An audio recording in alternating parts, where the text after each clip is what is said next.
the status of adult gaming for us in 2024. Do you want to continue? Do you want to start this one off again? Yeah, sure. So that's obviously I mentioned that too, but I had that discussion as well.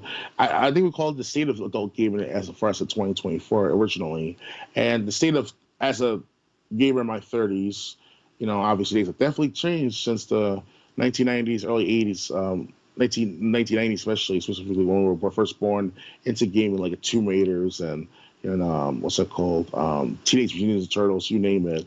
And back then, I was like it was lively, it was brightful, it was everything for us back in those times because we had McDonald's that's so brightly colored in the restaurants and all for the kids to go in there and eat McDonald's and all the Happy Meals stuff like that, and then we got the games that were so colorful and creative at the same time. Sure, in today's world, that the graphics was like horrendous to the average kid out there, like oh my god, that's too rare with those boobs, oh my god.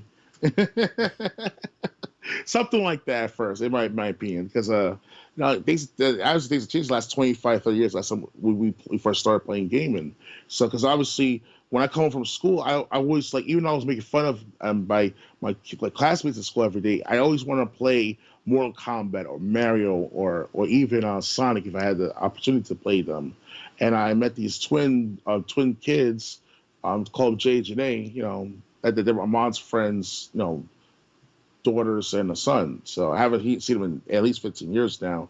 But the point is that like I made friends with them, even though we lost contact after a while. All this stuff happened. It was like we were really the game itself created this culture over time because we were the lonesome players in some cases to some of us who are by ourselves in our room reading books, studying for school, or at least I was doing that at least. And all of a sudden, you meet these people at parties and barbecues. We all come into the kids' room. Like 10 of us were playing WF Attitude, GoldenEye, 007. It was a blast. I kept on to their phone numbers. At least something like that. Or try to go talk to see how we can get say content, whatever. But I never thought about that. There was great experiences back then. We don't have that anymore as an adult game because we're busy. We're moved to different parts of the world, if not the United States. Some of these people that are listening in, we're just like as an adult gamer, like it's so different to the point where like you want to play 10 hours straight of let's say Crash Bandicoot, Insane Trilogy, or even games like Path of Exile, these new games you ever played in a while, if or heard of, and all of a sudden you can't do it because your attention span is not the same like it once was when you were a kid. Because when you're children, you're sponges. We're like sponges. We absorb everything in with no problem, and then it over time that starts to churn and to process in our bodies, both mind, body, and spirit. And all of a sudden, as into your adulthood, at first the 20s were great. That's when my reflexes were remarkable with Halo 3 and Time Crisis and stuff like that. And all of a sudden, the last couple of years now, that's when we start aging. That's the average you start to age officially is 36. I'm 36 right now. Your brain, your motor functions, your cognitive abilities, they all change so suddenly. But even though you lose some of it, you gain judgment, you gain plan ahead. You try to plan ahead by several fold to your teammates on Apex Legends, and I'm trying to tell these kids, not kids, but like they're like, yeah, we'll go in there. I will start fighting motherfuckers and stuff like that. I'm like, dude, this is not Call of Duty. This is a battle royale. Like this is not. It's totally different. Like because if it's like World War III, if ever, you're not gonna go after the enemy by yourself with no weapons, no ammunition, whatever. That's crazy. It's kind of like a simulation now to me. In my perspective, what I want to train for mentally speaking, if ever on a battlefield one day in our country going to war, or whatever. Now, of course, everyone just like Doctor Games. It's just a game. It's nothing like that. Like, it's a simulation at best. With the rifling and the assault rifles, the grenades, you name it. Also, that's part of the army experimentation. Just if you want to literally keep it like that in a sense, but still, that's how it is. It helps us train for the real thing if you practice on the field first for a while. Because I used to be on a rifle team and stuff like that back when I was a kid, and I knew that when I first started feeling a rifle in my hand, it's a powerful thing. It's really that powerful. So I kept that in mind all these years. Thanks to Mr. P, the coach of that time, and I have people vouch for me from yearbook. If I go back to them, like, hey, remember Mr. P and all? He'll be like, yeah, I remember Mr. P. He helped you train, man. That was good. That's good. You're getting better and all. So I was getting better in that stuff. I had to leave because of because I had schoolwork to attend to. My mom wanted to do because I was lacking for a few months. But anyway, as far as me getting back into being an adult gamer and all, it's a different atmosphere altogether.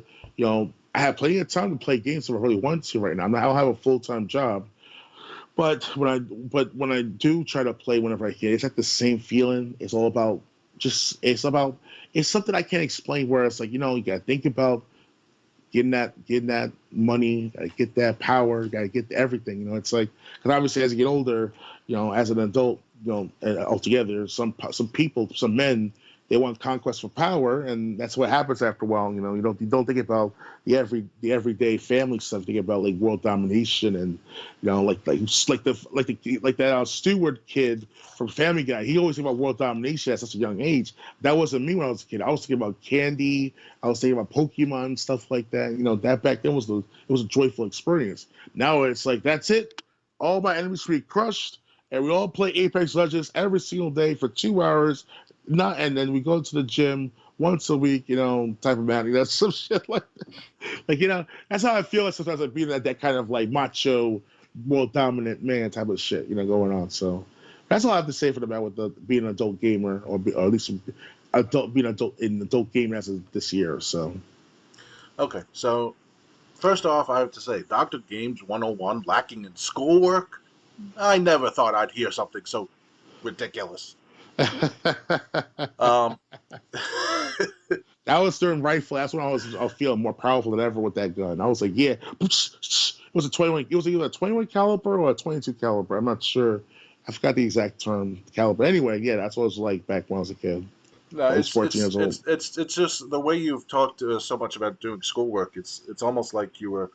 Um, I don't want this to sound wrong, but it's almost like your mother was threatening you with a whip if you didn't get your schoolwork done. She was Um, kind of like that. She was the tiger mom for me. But yeah, and she helped me a lot in my life as far as doing what I did back then. Had it not been for what happened at back then, I think right now we'll all be in like some form of World War III in a sense. Or I don't say I'm taking credit in what happened for the last 15 years. Let's just say that there are people in my life like you and everyone else, especially on the internet for the last 10 years, where it's like we did something good together, whether we see it or not. right. But anyway, what Doctor Games 101 talked about, because we only talked about briefly this last night, so I'm gonna be talking about something completely different. Okay, sure. But because what originally sparked this, this is right before Doctor Games 101 mentioned this topic as a suggestion. Was I told him that I was supposed to basically do a gameplay stream, um, but I didn't want to play that game because it's a game that looks good, I but it's a game I have available in the store. I really don't want to play it. I'm not interested.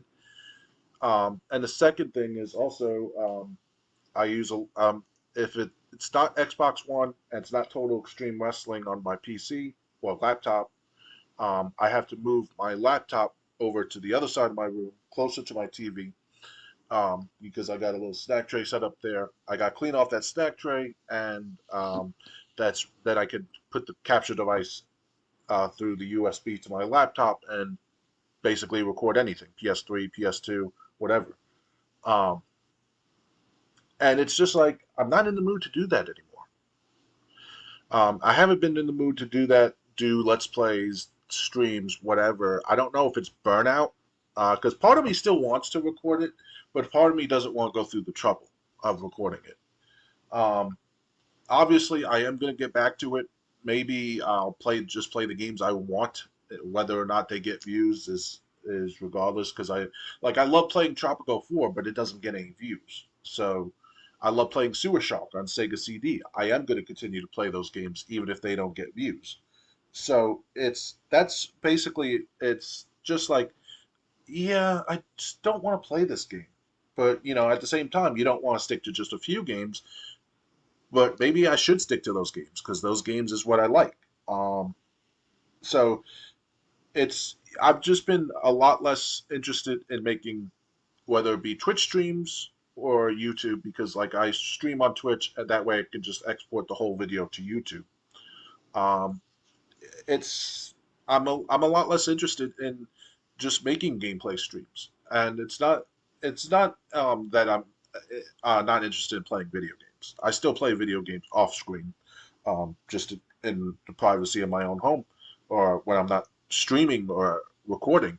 But it's just like the recording of it. It's part of me wants to do it because like I want to play Final Fantasy 12 and record the whole thing of me going through that entire game. I want to record me doing Apocalypse all the way through on PlayStation and Chrono Cross on PlayStation and so on. But at the same time, it's kind of like at the same time it's like too much trouble. Yeah. Now, keep in mind, unlike Doctor Games 101, I do have a 40-hour a week job. I work Monday through Thursday, 8 a.m. to 4:30 p.m., and then Saturday, 9:30 a.m. to 6 p.m. Eastern time. So that obviously plays a part in it. You can't stay up too late. You got to make sure you get sleep so you can go to this, so you can work at this job.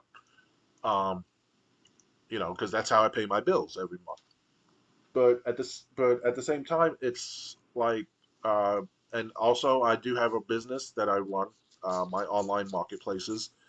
Um, but it's just I don't know. It's just something. It's just I don't want to. It's like I don't want to go through the trouble of streaming anymore if it's gonna cause me any trouble, and it's I just don't want to go through that trouble anymore.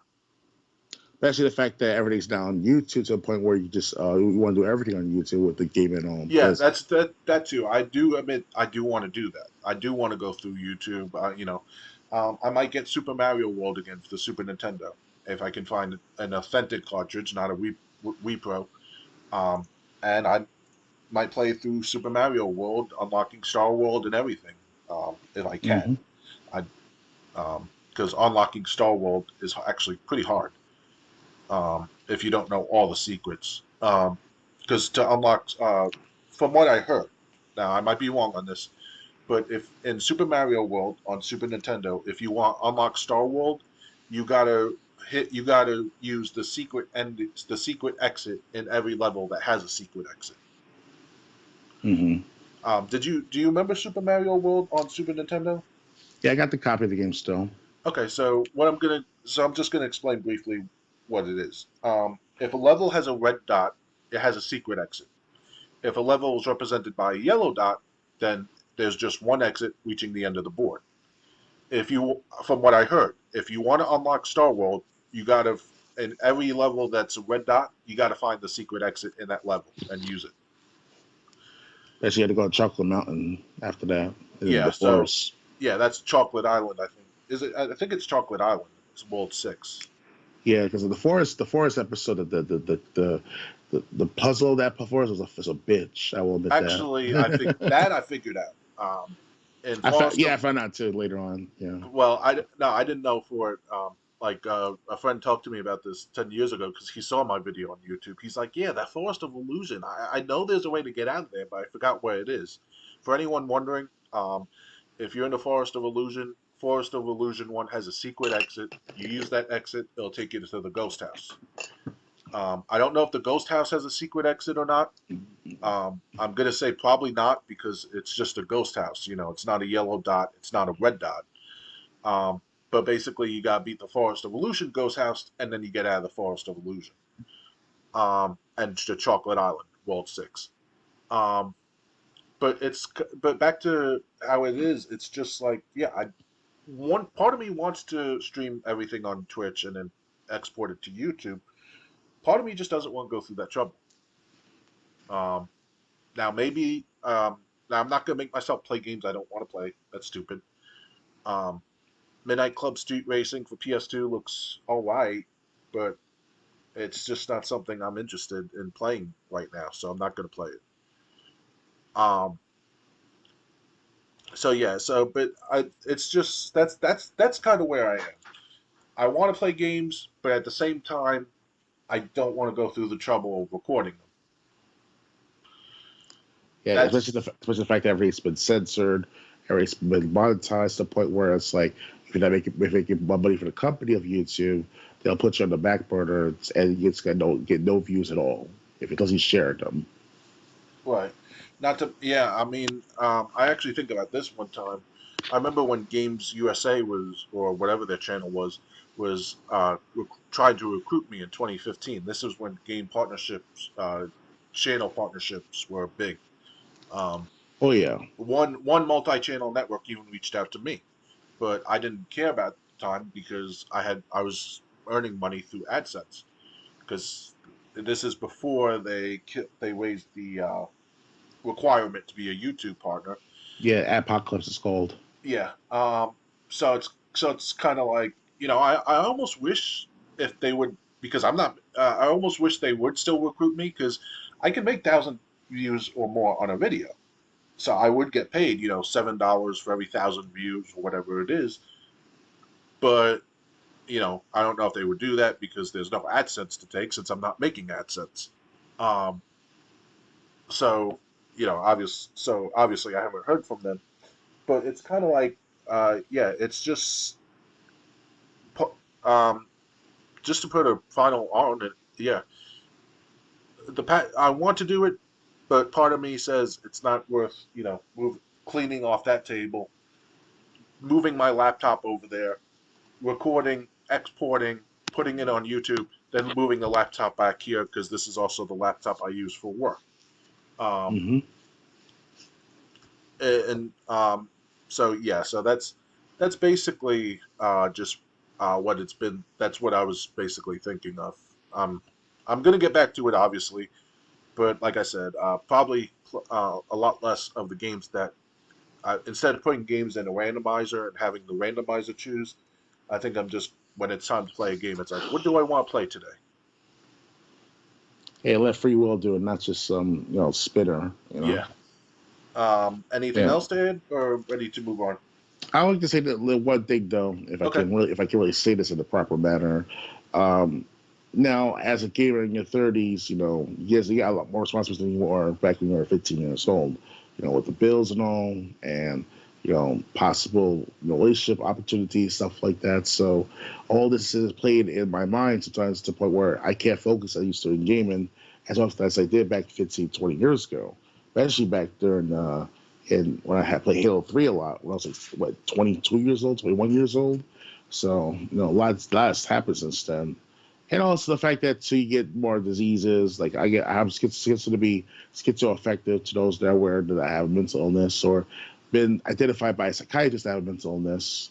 So that's a hindrance as well too to my game playing because a lot of tricks playing together. Obviously, you overthink too much stuff like that too. Because when you were younger, you didn't have that feeling of your brain being all like filled up with a lot of junk. You want to call it like that. If you want to call it junk. So that's another thing too. As a person with mental illness, and I think someone can vouch for this as a person with mental illness out there. That's how it is in some gaming aspects too, or at least in the experience of gaming. You want to call it like that. So yeah. So that's what I would say for the matter. Okay. So, ready to go back to the last two stories for tonight? Oh yeah, and thank you, Triple J, for giving us the opportunity to talk about these matters, and hopefully people will hear this sooner or Yeah. later. Actually, no. Thank you for bringing it up. I wouldn't have thought of it myself. I really enjoyed having these discussions. Yeah, especially what happened for the last couple of years with these YouTubers and the state of YouTube Yep. gaming. So it all came at the right moment for the matter. So Yep. that's all I got to say.